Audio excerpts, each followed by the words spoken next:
Hey guys, welcome back to another video.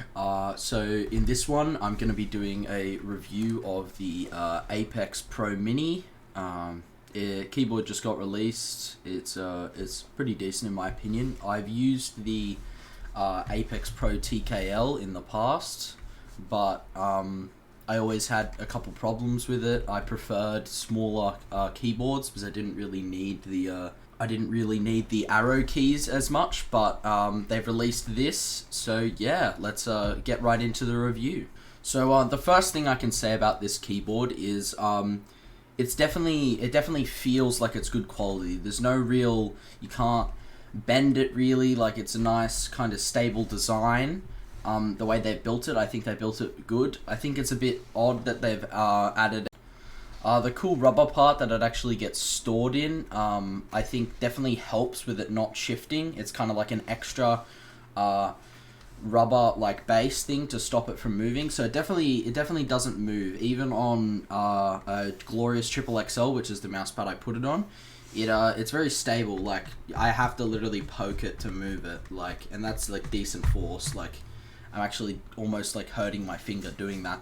But onto the switches. To be honest, I can't really notice much of a different actuation wise. Like they still actuate like technically half the what the Apex Pro TKL does, but it's not really a noticeable change that you're gonna get the keyboard and be like, oh, this is way faster. The main reason I got it is because my media key on my Apex Pro TKL stopped working. And then I took the actual media key out because it kept spamming pause and play when I'd watch videos and play music. So I couldn't really use it because I like listening to music. So this is good. You've got a lot of media functions. If you click FN, you can actuate, you can change the actuation. So you can change it up. Goes up. It's kind of a rough estimate. So like that would be max actuation. And then you can put it back down, and that would be minimum actuation down there.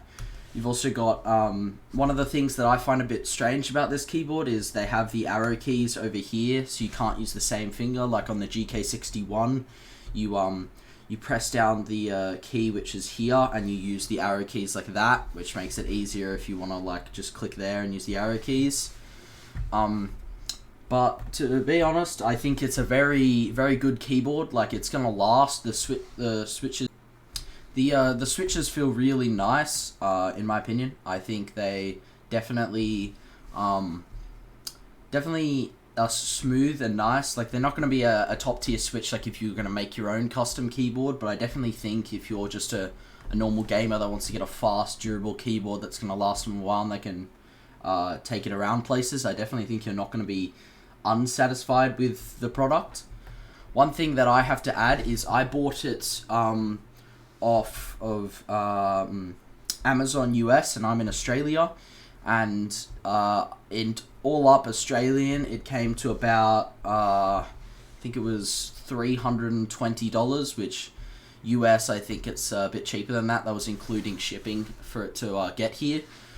But other than the price, I think if you could find it for a smidge cheaper, I definitely think it's worth it. Like, if you already have the Apex Pro TKL and you're thinking, oh, I want to try a smaller size, but I really love the switches and the sounds and the SteelSeries software where you can change the RGB.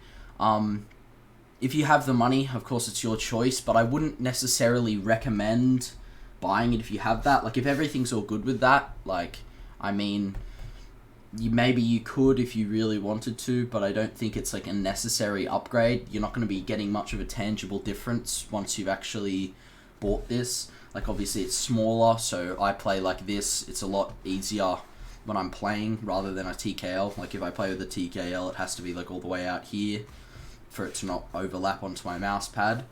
But yeah, I definitely think it's a really good keyboard. Yeah, but I know a lot of you might come for a sound test. It doesn't sound much difference, but yeah, here you go.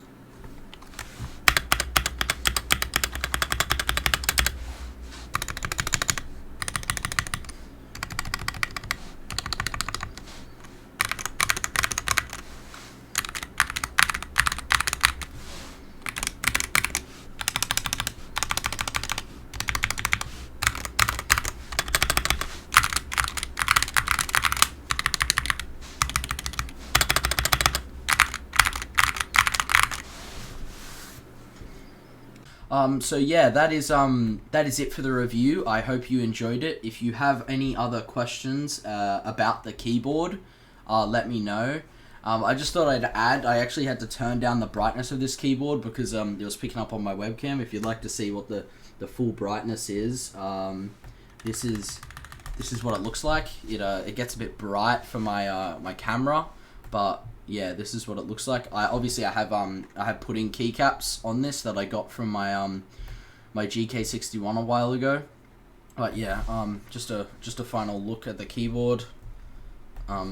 Yeah, so without RGB, obviously, this is what it looks like. A side view of the keys. It's obviously a raised design. It's not like the other custom keyboards. And this is what the base looks like. You've got adjustable stands. I know a lot of people, especially gamers, won't really care too much about that, but I just thought I'd add it in. It's nice if you want to be typing a bit more ergonomic when you're using the actual keyboard. It's got two, so that's the max one, and then you can do another one underneath for a little bit more of a height adjustment. But yeah, overall I definitely say it's a really good keyboard. Not necessarily bang for the budget. If you do want to get that, I'd recommend a GK61. If you're looking for something a bit higher, maybe the Razer Huntsman Mini with linear reds, not purples. I wouldn't recommend getting purples. But other than that, I think it's a very good keyboard. It comes with a nice braided USB-C cable to plug it in. Very stable as well, not going to fall out. It's in there quite well, as you saw me trying to pull it out earlier. But I'd definitely say if you can afford it and you've been looking for a really good quality, non-type custom mechanical 60% keyboard, and you like to mess around with some actuation and you can put all the keycaps on, it's got a standard bottom row and everything, I definitely think you'll enjoy the keyboard. So yeah, make sure to leave a like if you enjoyed it. Might come out with some more reviews on mouses if you guys would like to see that. I have obviously a Superlight, a Final Mouse, and maybe some reviews on mouse pads. If you guys would like to see that, just let me know. I can definitely do some reviews on those. But otherwise, yeah, hope you enjoyed this review, and yeah, have a good one.